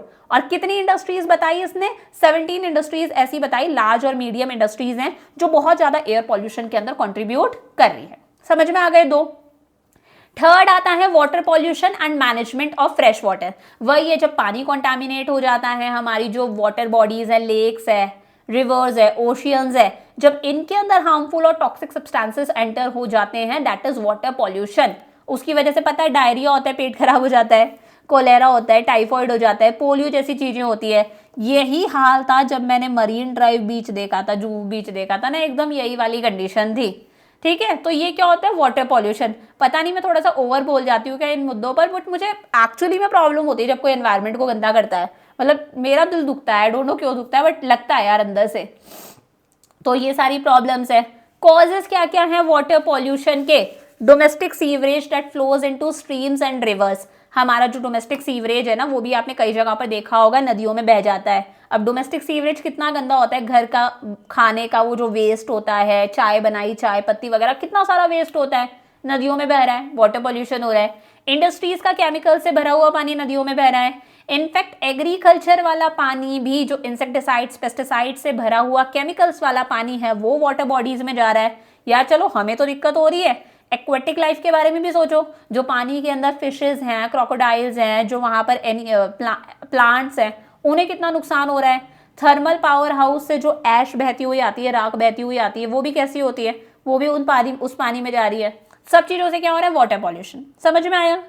अभी एक बार ये बता देती हूँ, पहले 3 पढ़ लिए ना हम लोग 5 में से। सबसे पहला पढ़ा हम लोगों ने लैंड डिग्रेडेशन, फिर पढ़ा एयर पॉल्यूशन, और फिर हम लोगों ने पढ़ा वाटर पॉल्यूशन। अब पहले सीपीसीबी एक बार पढ़ लेते हैं। सेंट्रल पॉल्यूशन कंट्रोल बोर्ड मैंने बताया हमारी सरकार ने सेटअप करा। कब सेटअप करा? 1974। ठीक है, क्या सेटअप करा? Central pollution control board. ये जो सीपीसीबी है, ये बेसिकली 2 इश्यूज, 2 पॉल्यूशन के को मद्देनजर रखते हुए सेटअप करा गया है, एयर पॉल्यूशन और वाटर पॉल्यूशन। तो 2 इश्यूज को ये एड्रेस करता है, हमेशा याद रखना, एयर पॉल्यूशन और वाटर पॉल्यूशन। ये भी आपसे एमसीक्यू में पूछा जा सकता है। एक तो ये, ठीक है, एक ये कि ये कितनी इंडस्ट्रीज बताता है, 17 इंडस्ट्रीज बताता है जो अच्छा खासा पॉल्यूशन कर रही हैं। अलग अलग स्टेट्स ने अपने हिसाब से फिर स्टेट पॉल्यूशन कंट्रोल बोर्ड्स भी सेटअप करे। इसका काम क्या है? ये जितनी भी वाटर बॉडीज हैं, पानी की क्वालिटी को मॉनिटर करता है, जैसे 125 रिवर्स, वेल्स और लेक्स वगैरह की पानी की क्वालिटी को मॉनिटर करता है, पॉल्यूशन वगैरह देखता है, इंफॉर्मेशन कलेक्ट करता है एयर पॉल्यूशन, वाटर पॉल्यूशन और लैंड पॉल्यूशन से रिलेटेड। फिर वेस्ट को किस तरह से डिस्पोज करना है, वेस्ट का ट्रीटमेंट किस तरह से होगा, गीले वेस्ट को किस तरह से ट्रीट करना है, सूखे वेस्ट को किस तरह से ट्रीट करना है, उसके लिए गाइडलाइंस प्रिपेयर करता है। साथ साथ में सरकार को भी गवर्नमेंट को भी टेक्निकल हेल्प देता है, ताकि गवर्नमेंट एयर पॉल्यूशन और वाटर पॉल्यूशन कंट्रोल कर सके, और time to time awareness campaigns भी लेकर आता है, ताकि मास रीच मिले, मास मीडिया, न्यूज़पेपर, टीवी वगैरह के थ्रू लोगों को थोड़ी सी सद्बुद्धि आए कि वो एयर पॉल्यूशन और वाटर पॉल्यूशन ना करें। समझ में आ गया? यहाँ पर मेन बात कब सेटअप हुआ? 1974। फुल फॉर्म है central pollution control board. Major 2 issues, air pollution, water pollution. कितनी इंडस्ट्रीज को बताता है जो सिग्निफिकेंटली एयर पॉल्यूशन कर रही हैं? 17 इंडस्ट्रीज। और एक बार फंक्शंस की रीडिंग मार लेना, ठीक बात। 4th आता है लॉस ऑफ बायोडाइवर्सिटी। अब हमें पता है पॉपुलेशन का प्रेशर बढ़ता जा रहा है, हम फॉरेस्ट लैंड पर कब्जा करते जा रहे हैं, फॉरेस्ट लैंड पर हम वही डिफॉरेस्टेशन कर रहे हैं, ट्रीज कट कर रहे हैं, और वहां पर हम क्या कर रहे हैं? रेजिडेंशियल एरिया सेटअप कर रहे हैं, इंडस्ट्रीज वगैरह सेटअप कर रहे हैं। तो बेचारे जानवर जाएंगे तो जाएंगे कहाँ? ठीक है, हम बोलते हैं अरे बिल्डिंग के अंदर लेपर्ड आ गया। बिल्डिंग में लेपर्ड नहीं आया, हम लोगों ने लेपर्ड की जगह पर कब्जा कर लिया है। यहाँ पर बैंगलोर के अंदर एक और चीज होती है, इंटेंशनली लेक्स को ड्राई करा जाता है, ड्राई करते हैं इंटेंशनली लेक्स को। बहुत सुंदर सुंदर लेक्स है यहाँ पर, हर थोड़ी थोड़ी सी दूर में है ना लेक्स मिलेंगे आपको, हर 1-1, 1.5 किलोमीटर पर लेक मिल जाएगी बड़ी बड़ी। तो ड्राई करते हैं उन लेक्स को इंटेंशनली। उसके बाद में उन लेक्स को फिर क्या कर देते हैं, वही कंपनीज को सोल्ड आउट कर देते हैं, उस लैंड को बंजर घोषित कर दिया है ना, कि ये किसी काम का नहीं है, खेती वेती कुछ नहीं हो सकती। फिर उस लैंड को कंपनीज को दे देते हैं, फिर वहां पर बड़ी बड़ी कंपनी सेटअप हो जाती है, बड़ी बड़ी बिल्डिंग सेटअप हो जाती है, रेजिडेंशियल बिल्डिंग सेटअप हो जाती है। तो यार हम खुद हर चीज को खत्म करते जा रहे हैं। तो हमारी वजह से आज बहुत सारे जानवर ऐसे हैं, जैसे बंगाल टाइगर हो गया, एशियाटिक लायन है, स्नो लेपर्ड है, ये एंडेंजर्ड है, खत्म होने की कगार पर हैं। तो हमारा ये जो लैंड यूज पैटर्न चेंज होता जा रहा है, लिविंग प्लैनेट रिपोर्ट 2020 से हमें समझ में आएगा। ये रिपोर्ट कहती है कि इंडिया के अंदर 12% तो मैमल स्पीशीज, ठीक है, जो हमारी तरह बच्चों को जन्म देते हैं, है ना, एग्स ले नहीं करते, 3% बर्ड स्पीशीज और 17% एम्फीबियंस जो पानी और लैंड दोनों पर रहते हैं, वो एंडेंजर्ड है, खत्म होने की कगार पर हैं। Bengal tiger, Asiatic lion, snow leopard मैंने एग्जांपल दे दिया। तो वही land use pattern, deforestation, land खराब हो रहा है, इन सब की वजह से हमारी बायोडाइवर्सिटी जो है वो खत्म होती जा रही है। इस तरह के जो जीव जंतु है वो धीरे धीरे क्या हो रहे हैं? खत्म हो रहे हैं। और लास्ट है सॉलिड वेस्ट मैनेजमेंट। इतना सारा जो अनप्लान्ड अर्बनाइजेशन हो रहा है ना, कि लोग माइग्रेट हो के अर्बन एरियाज में आ रहे हैं, अनप्लान्ड है, अर्बन एरियाज ने इसके लिए कुछ प्लान नहीं करा, वो सिंपल है, ट्रीज को कट करेंगे, रेजिडेंशियल बिल्डिंग सेटअप कर देंगे, बढ़िया किराए पर बिल्डिंग्स चलेंगी। अनप्लान्ड डेवलपमेंट हो रहा है कि डेवलपमेंट हम कर रहे हैं, लेकिन हम सोच रहे नहीं है कि यार एनवायरनमेंट पर इसका क्या इम्पैक्ट पड़ रहा है, कितना पॉल्यूशन वगैरह हो रहा है। कंस्ट्रक्शन साइट्स वगैरह पर आप देखो कितना धूल उड़ता है, उसकी वजह से कितना एयर पॉल्यूशन हो रहा है, तो इसकी वजह से बहुत सारा वेस्ट जनरेट हो रहा है। एक सेकेंड, मेरा लैपटॉप डिस्चार्ज होने वाला है, इसको मैं चार्ज पे लगा दूं। सो देखो वेस्ट का जो है वो प्रॉपर मैनेजमेंट नहीं हो रहा। अब देखो यहाँ पर it is estimated that volume of waste is projected to increase from 64 to 72 million tons at present to 125 million tons by 2031। इस बात का मतलब क्या है, आज जो वेस्ट है हमारे कंट्री में 64 से 72 मिलियन टन्स वेस्ट जनरेट होता है, जो कि बढ़ के लगभग डबल 125 मिलियन टन्स हो जाएगा अगर ऐसे ही चलता रहा तो 2031 तक। और 2031 कोई ज्यादा दूर नहीं है, 2024 चल रहा है, डबल हो जाएगा 6-7 सालों के अंदर। जितना भी वेस्ट जनरेट होता है ना हमारी कंट्री में 43 मिलियन ही कलेक्ट हो पाता है। मतलब इतना जनरेट हो रहा है 64 से 72 मिलियन, उसमें से 43 मिलियन ही कलेक्ट हो पाता है। और जो कलेक्ट भी हो रहा है ना 43 मिलियन कलेक्ट हो रहा है, उसमें से सिर्फ ये समझ लो 11.9 मतलब लगभग 12 मिलियंस को ही हम ट्रीट कर पाते हैं कि प्रॉपरली डिस्पोज कर पा रहे हैं। बचा हुआ जो 31 मिलियन है वो कहीं ना कहीं ऐसे डंप ऑफ कर दिया जाता है जिसका कोई ट्रीटमेंट नहीं होता। अब देखो ट्रीट हम क्यों नहीं कर पा रहे, क्योंकि लोगों की गलती है कि हम वही सारे कचरे को एक साथ मिक्स कर देते हैं। जब हम गीले सूखे को मिक्स कर देते हैं तो यार उसको ट्रीट करना पॉसिबल नहीं है। तो हमारी जिम्मेदारी है ना हम अलग अलग डस्टबिन मेंटेन करें, जैसे पार्क्स के अंदर होते हैं। प्लास्टिक आप अलग में डाल रहे हो, ग्लास का कचरा आप अलग में डाल रहे हो, कांच वगैरह का, आप जो घर का ऑर्गेनिक है किचन का वेस्ट है वो अलग में डाल रहे हो, आप पेपर अलग में डाल रहे हो। तो इस तरह से हमें अलग अलग डस्टबिन मेंटेन करना और अलग अलग कचरे को हमें डिस्पोज करना ताकि उसका ट्रीटमेंट प्रॉपरली हो सके। समझ में आ गई बात। अब देखो एक छोटा सा यहाँ पर आता है चिपको मूवमेंट। चिपको मूवमेंट और आपिको मूवमेंट। बेसिकली चिपको मूवमेंट और आपिको मूवमेंट में हुआ क्या था, पहले चिपको मूवमेंट हुआ था उत्तराखंड के अंदर और उसी से इंस्पायर होकर 10 साल बाद में हुआ कर्नाटका के अंदर आपिको मूवमेंट। दोनों के अंदर जब ट्रीज को कट करा जा रहा था, लोग जब ट्रीज को कट कर रहे थे कमर्शियल पर्पसेस के लिए, तो वहां की औरतों ने ट्रीज को इस तरह से हक कर लिया था कि अगर आपको ट्रीज को कट करना है तो आपको हमें भी काटना पड़ेगा। तो ये था चिपको आपिको मूवमेंट। चिपको आपिको का मतलब ही क्या होता है, हक कर लेना। तो कोई इसमें वायलेंस नहीं था, कोई लड़ाई वगैरह नहीं थी, नॉन वायलेंट मूवमेंट था। भाई सिंपली लोगों ने प्यार से ट्रीज को हक कर लिया कि ट्रीज को काटना है तो हमें काटना पड़ेगा। सो चिपको मूवमेंट लॉन्च हुआ उत्तराखंड के अंदर 1973 में। इंस्पायर होके इसी से 10 साल बाद में आपिको मूवमेंट लॉन्च हुआ कर्नाटका के सालकानी डिस्ट्रिक्ट के अंदर 1983 के अंदर। दोनों का मतलब क्या है, हगिंग। चिपको मूवमेंट किसने स्टार्ट करा था, सुंदरलाल बहुगुणा ने। ये नहीं पूछा जाएगा। कहाँ की बात है, ये बात है उत्तराखंड के घरवाल फॉरेस्ट की, जहां पर लोग जब ट्रीज को कट कर रहे थे कमर्शियल पर्पसेस के लिए तो लोगों ने ट्रीज को हक कर लिया था। नॉन वायलेंट मूवमेंट था, कोई लड़ाई झगड़ा नहीं था, बस लोगों ने प्यार से ट्रीज को हट करा ताकि ट्रीज को काटा ना जाए। वहीं आपिको मूवमेंट कहां पर हुआ, चिपको मूवमेंट से इंस्पायर्ड था। सालकानी फॉरेस्ट कर्नाटका के अंदर सिस्टी डिस्ट्रिक्ट के अंदर सालकानी फॉरेस्ट के अंदर हुआ और इस तरह से ट्रीज को हक करके लगभग लोगों ने 12,000 ट्रीज को कटने से गिरने से बचाया। अब इसके बाद में लोगों की शर्त क्या थी कि अगर आप कोई भी ट्री काटते हो कमर्शियल पर्पस के लिए तो आपको वहां के लोकल लोगों से कंसल्ट करना पड़ेगा। यहाँ पर बैंगलोर में भी ऐसा ही है कि अगर आप कोई भी ट्री कट कर देते हो तो आप पर अच्छा खासा जुर्माना है, अच्छा खासा फाइन लगता है। आपकी पर्सनल प्रॉपर्टी है, that is a different thing. तो अगर आप कोई भी ट्री कट करते हो आपको लोकल लोगों से कंसल्ट करना पड़ेगा। प्लस अगर कोई ट्री किसी भी वाटर सोर्स, किसी भी लेक रिवर वगैरह के 100 मीटर्स के दायरे के अंदर अंदर है, कि मान लो ये रिवर है या फिर कोई भी लेक वगैरह है, अगर इसके 100 मीटर के दायरे के अंदर अंदर कोई ट्री है तो उस ट्री को आप कट नहीं कर सकते। क्यों कट नहीं कर सकते, बेसिक यहाँ पर साइंस है। ट्री की जो रूट्स होती हैं वो पानी एब्जॉर्ब करती हैं, पता है, तो वो वाटर सोर्स से क्या करेंगी, ट्री की रूट्स पानी एब्जॉर्ब करेंगी। रूट्स में पानी आ रहा है, रूट्स में पानी आ रहा है मतलब पूरे पेड़ में पानी आ रहा है, फोटोसिंथेसिस हो रही है अच्छे से, पेड़ फलेगा फूलेगा अच्छे से। और फिर क्या होता है, वो पानी धीरे धीरे फिर लीव्स पर भी दिखने लग जाता है। रूट से वो पानी धीरे धीरे लीव्स पर दिखने लगता है, इवेपोरेट होता है, ट्रांसपिरेशन आपने पढ़ा होगा। जब वो इवेपोरेट होगा ऊपर जाकर क्लाउड्स बनेंगे, क्लाउड्स बनेंगे बारिश आएगी। तो ये साइकिल चलता रहता है ना, वाटर साइकिल। तो अगर कोई भी ट्री किसी भी वाटर सोर्स के 100 मीटर्स के दायरे में आप उसे कट नहीं कर सकते।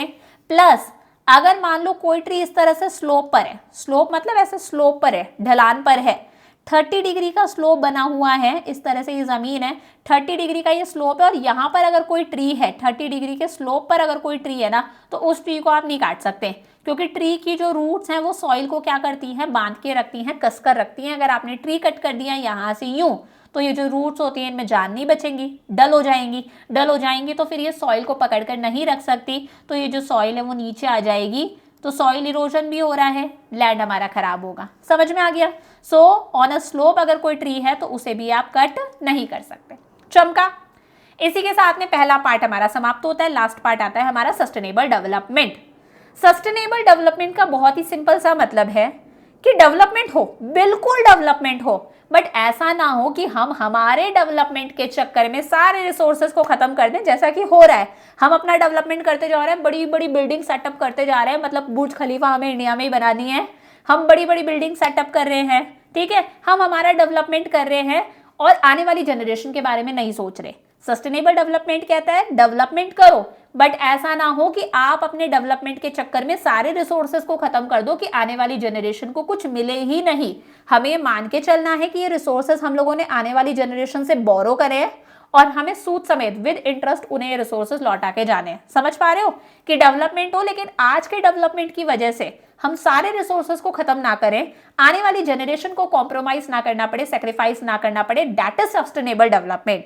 डेवलपमेंट करें बट उनके लिए भी रिसोर्सेज बचा के रखें, प्रेजेंट और फ्यूचर दोनों के बारे में सोचना है, प्लस डेवलपमेंट करें और एनवायरमेंट को कोई नुकसान ना पहुंचाए, दैट इज सस्टेनेबल डेवलपमेंट। तो क्या क्या बोल गई मैम कि आज का डेवलपमेंट ऐसा हो कि हमारे डेवलपमेंट के चक्कर में हम सारे रिसोर्सेज को खत्म ना कर दें कि आने वाली जनरेशन को कुछ मिले ही नहीं। हमें प्रेजेंट और फ्यूचर दोनों के बारे में सोचना है, प्लस हमारे डेवलपमेंट के चक्कर में हम सारे के सारे एनवायरमेंट को खराब ना करें, हमें आने वाले बच्चों को भी अच्छा एनवायरमेंट देकर जाना है। This is sustainable development. So it is that process of economic development which aims at raising the quality of life of both present and future generation। हमें प्रेजेंट जनरेशन का क्वालिटी ऑफ लाइफ भी improve करना है, development करना है, plus future generation का quality of life भी हमें इंप्रूव करना है विदाउट थ्रेटनिंग नेचुरल रिसोर्सेज। हमें हमारे नेचुरल रिसोर्सेज को खत्म नहीं करना, उनको भी देकर जाना है, प्लस हमें हमारे एनवायरमेंट को भी नुकसान नहीं पहुंचाना, उन्हें एक ब्यूटीफुल एनवायरमेंट हमें देकर जाना है। जैसे हमारे एंसेस्टर्स, पूर्वजों ने हमें अच्छा एनवायरमेंट और रिसोर्सेज दिए ना कि आज हम हमारा डेवलपमेंट कर पा रहे हैं, तो हमें भी उनको देकर जाना है ताकि कल वो अपना डेवलपमेंट कर सके। So United Nations conference on environment की क्या डेफिनेशन देता है? Development that meets the needs of present generation. ऐसा डेवलपमेंट जिसमें प्रेजेंट जनरेशन हमारी नीड्स फुलफिल हो रही है without compromising the ability of the future generation to meet their own needs. लेकिन फ्यूचर जनरेशन को कॉम्प्रोमाइज ना करना पड़े, वो भी अपनी नीड्स पूरी कर पाए। ऐसा नहीं कि हम सारे रिसोर्सेज को खत्म कर दे, खुद की बल्ले बल्ले हो गई और उनको बेचारों को ऐसे ही छोड़ दिया, तो उन्हें कॉम्प्रोमाइज ना करना पड़े, वो भी अपनी नीड्स पूरी कर सकें। वहीं ब्रटलैंड कमीशन क्या कहता है? Sustainable development is development that meets the needs of the present generation, जहां पर प्रेजेंट जनरेशन की नीड्स पूरी हो रही है without reducing the ability of future generation to meet their own needs. Future generation की एबिलिटी भी कम ना हो अपनी नीड्स को पूरी करने की, वो भी अपनी नीड्स पूरी कर पाए। This is sustainable development. मतलब आपको प्रेजेंट के बारे में भी सोचना है, प्लस आपको फ्यूचर के बारे में भी सोचना है, आपको एनवायरनमेंट को भी कोई नुकसान नहीं पहुंचाना और हमें हमारे रिसोर्सेज को भी खुद ही खत्म नहीं करना, उन्हें भी छोड़ के जाने। समझ में आ गई बात? अब देखो लास्ट टॉपिक आता है सस्टेनेबल डेवलपमेंट की स्ट्रैटेजीज कि सस्टेनेबल डेवलपमेंट कैसे कैसे हो सकता है। तो 9 स्ट्रैटेजीज हैं। पहला है use of non conventional sources of energy. देखो एनर्जी के लिए हम जो कन्वेंशनल सोर्सेज यूज करते हैं ना, जैसे कोल यूज कर रहे हैं, पेट्रोल यूज कर रहे हैं, ये एक ना एक दिन खत्म हो जाएंगे। नॉन रेन्यूएबल है, एक ना एक दिन खत्म हो जाएंगे अगर ऐसे ही हम यूज करते गए तो। कन्वेंशनल सोर्सेज कौन से? कोल, पेट्रोल वगैरह। उसकी जगह हम non conventional sources of energy use करने लगे, जैसे सोलर एनर्जी हम यूज करें, क्योंकि सोलर एनर्जी तो कभी खत्म नहीं होगी। रोज सनलाइट लो, कभी सन की एनर्जी खत्म होगी नहीं। विंड एनर्जी यूज करी जाए, विंड मिल्स वगैरह सेटअप कर दिए जाए, तो इनकी वजह से पॉल्यूशन भी नहीं होगा। जब हम कोल, पेट्रोल यूज करते हैं, उन्हें बर्न करते हैं, तो कार्बन डाइऑक्साइड, मीथेन वगैरह पता नहीं क्या क्या रिलीज होता है, ग्रीन हाउस गैसेस रिलीज होती है जो एयर पॉल्यूशन करती हैं।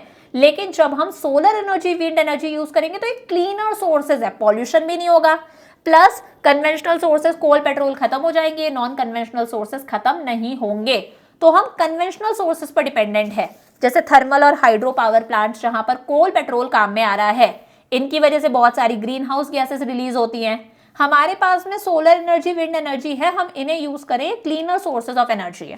पहला हो गया reliance on non conventional sources of energy. Second है एलपीजी गोबर गैस इन रूरल एरियाज।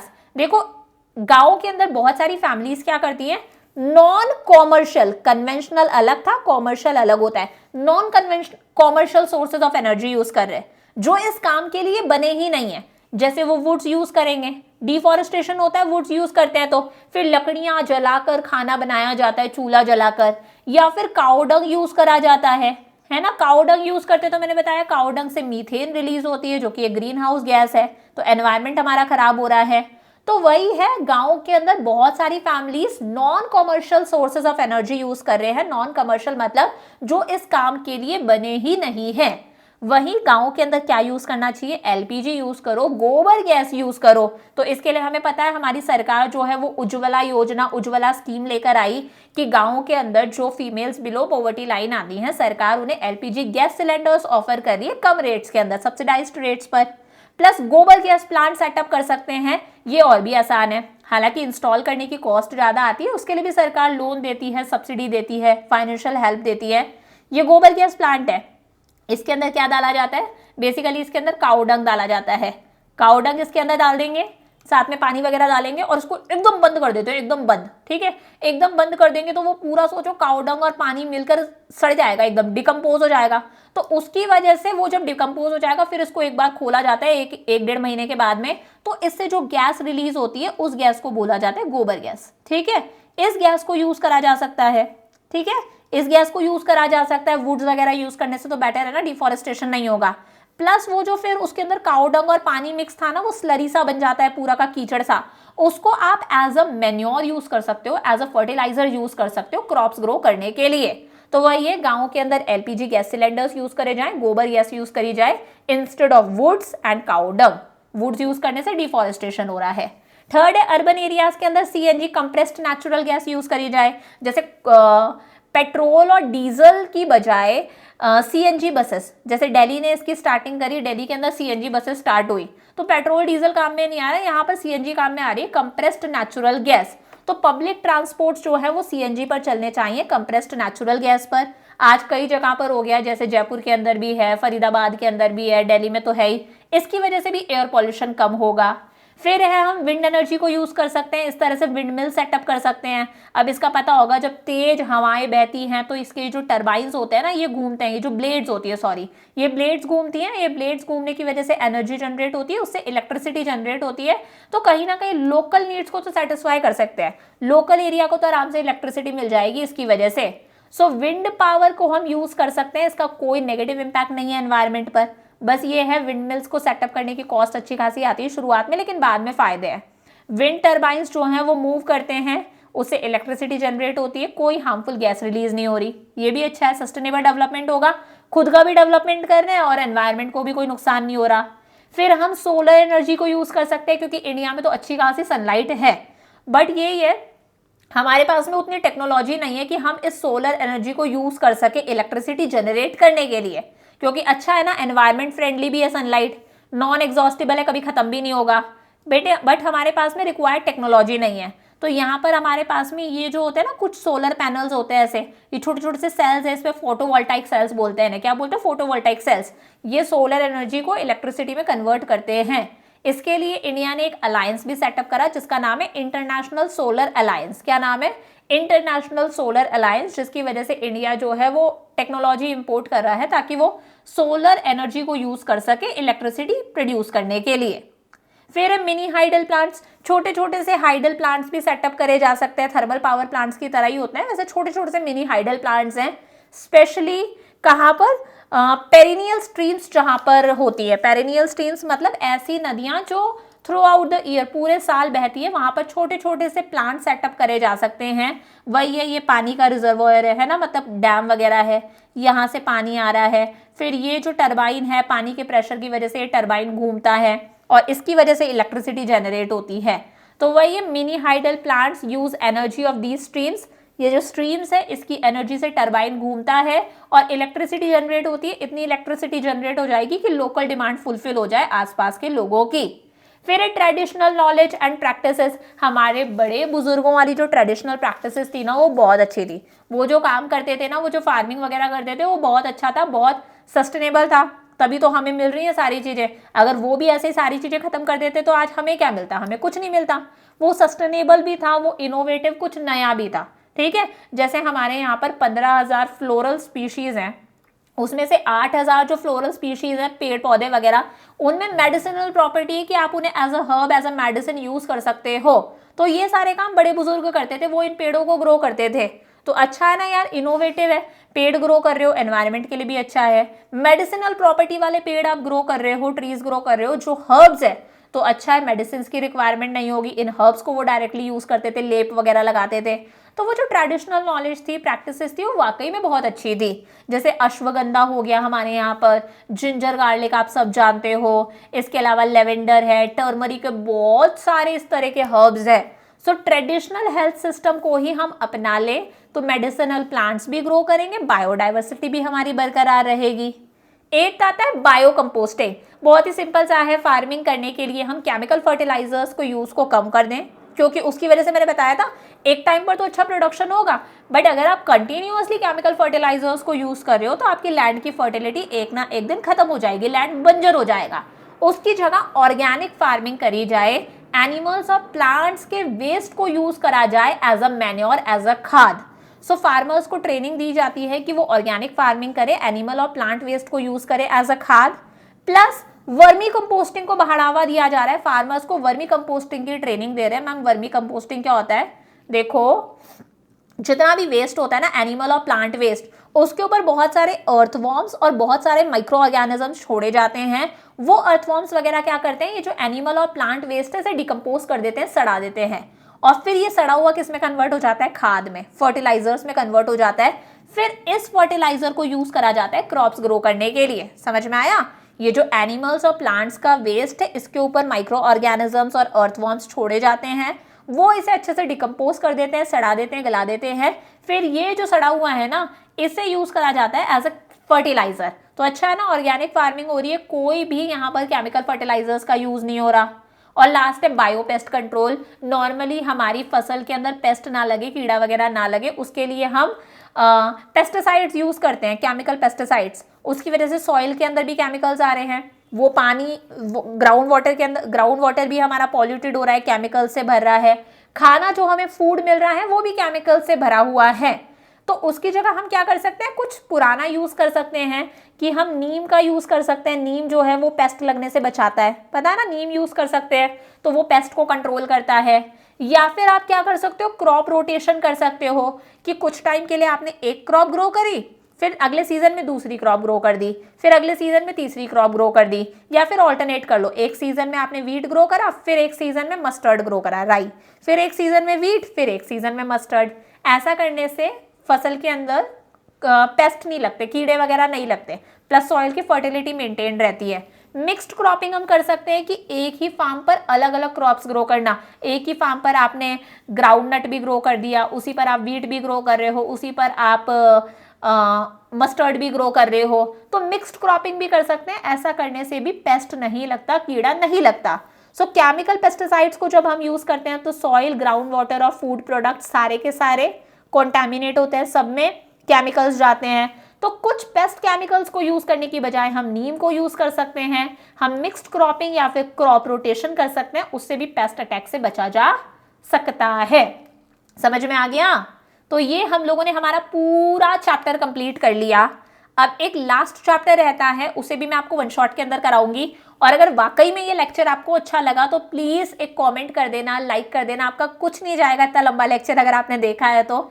बस मुझे मोटिवेशन मिलेगी और वीडियो को एक हल्का सा पुश मिल जाता है कि वीडियो और लोगों तक पहुंचे, ठीक है। और अगर अपने फ्रेंड्स के साथ में शेयर करते हो so it will be a personal favour. So I will see you in next class. Lots of love, bye bye.